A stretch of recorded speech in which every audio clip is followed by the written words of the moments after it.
Ron, this one's for you, dude. I'm just sitting back here in my office, got my new Ozbot Meet 2 camera going. I'd show it to you, but I can't. But it kind of looks like it's this guy here. Yeah, using it now. We're gonna check it out, see how it looks, see how it sounds.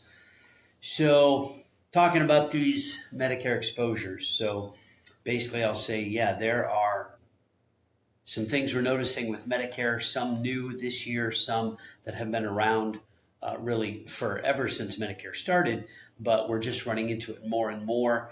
We're seeing things more and more this year, getting lots of calls from clients about these things. We just want to make sure that you're aware of these issues with Medicare, these limitations or exposures moving forward.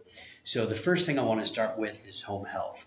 You know, whether you fall off a ladder, have to have knee surgery, end up with a stroke or heart attack. Typically, the first thing that happens to us is we want to bring somebody into the home, help us out. We usually don't wake up and say, I want to go to a facility today. So we usually want to have somebody come in. With original Medicare, you're pretty limited on the amount of visits that you get. You get about 3 visits a week at 30 minutes a pop. And again, this is if you're getting physical, occupational, speech therapy, or wound care. Now, if you just want somebody to come in and help move, transfer, lift, do the dishes, comfort, palliative care, Medicare covers none of that. And so we want to make sure you're aware of that. Now, the next step from there, after home health, might be assisted living or independent living facilities, which Medicare doesn't cover any of that. Now, if you end up going to a skilled nursing facility for rehab, Medicare does cover up to 100 days. Up to is kind of the key words in that phrase there. But as of day 101, Medicare doesn't cover anything. You're paying privately, which today is pretty costly. So we've got a plan that we like to recommend to everyone. It's called recovery care. You can kind of think about it as short-term care.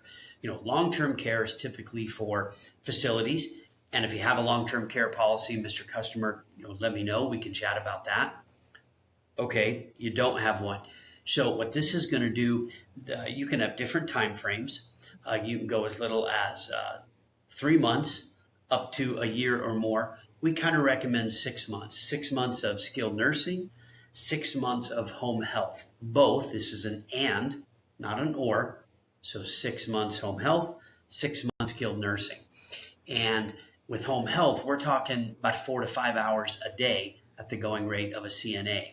So at 65, we can get you 6 months home health, 6 months of skilled nursing for about $55, $60 a month, which is a very good price point. You know, CNA comes into the house, they're about $35, $40 an hour. So in 2 hours of that, you paid for this policy for, 1 month.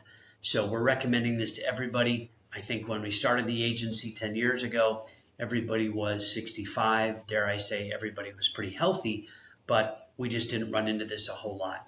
But we're getting lots more calls, people needing help at home, people needing coverage in a facility. And, a long-term care policy today, even if you wanted one, would be, $800, $900 a month, which is not really realistic for most of us.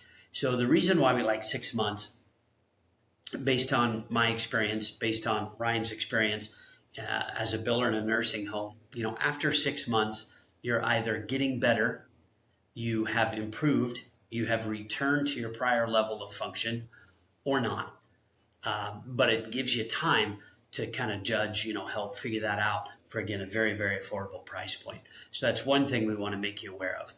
The second thing that's happening, and this is kind of a new thing this year in 2025, if you get diagnosed with any one of the big 3, cancer, stroke, heart attack, what we're finding is a lot of Part D drug plans are not covering a lot of these medications anymore in 2025. And there's a whole why behind that.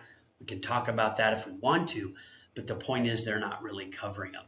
And these are not $5 cholesterol medications. These are $800,000 a month expensive medications.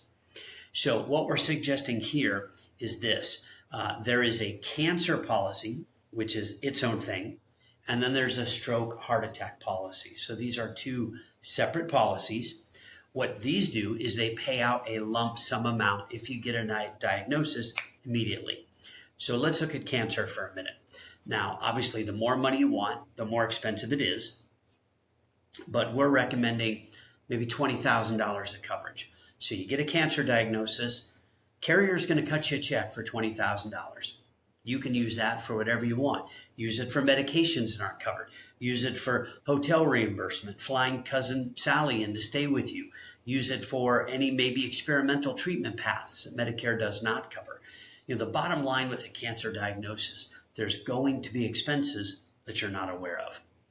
And $20,000, again, if your meds are $1,000 a month, well, you've got 20 months. You've got a year and a half worth of coverage. And again, in a year and a half, we see you're either improving, you've gone through remission, or not, if that makes sense. So, we don't think you need $50,000, $100,000 here, because Medicare and a supplement, you can go to Mayo, you can go to MD Anderson, you can go wherever you want. You can get your care, you can see your doctors and providers. This is to cover just these gaps, especially medications this year that we're seeing that Medicare does not cover. And we're running into that quite a bit. Beauty of these premiums stay pretty flat. So $20,000 policy is going to run you about $50 a month. If you're going, man, another $50 a month, can't really do that.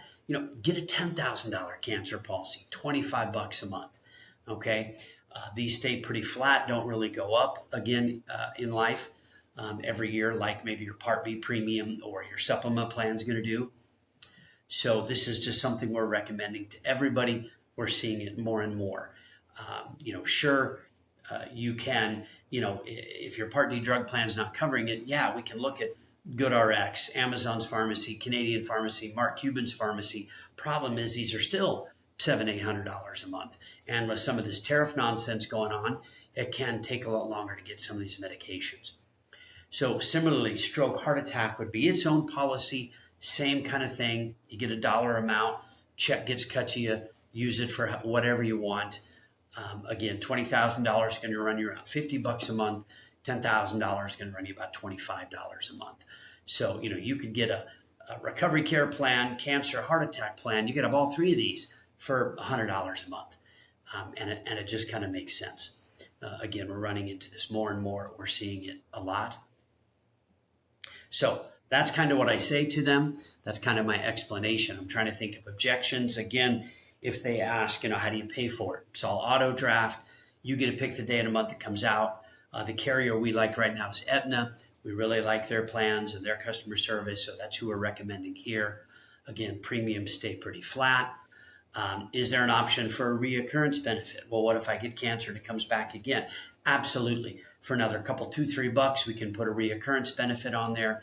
And if you get cancer anytime between 0, 10 years and beyond, then you're going to get a percentage of that amount or maybe the full amount, depending on how quickly it comes back. Same thing with stroke, heart attack.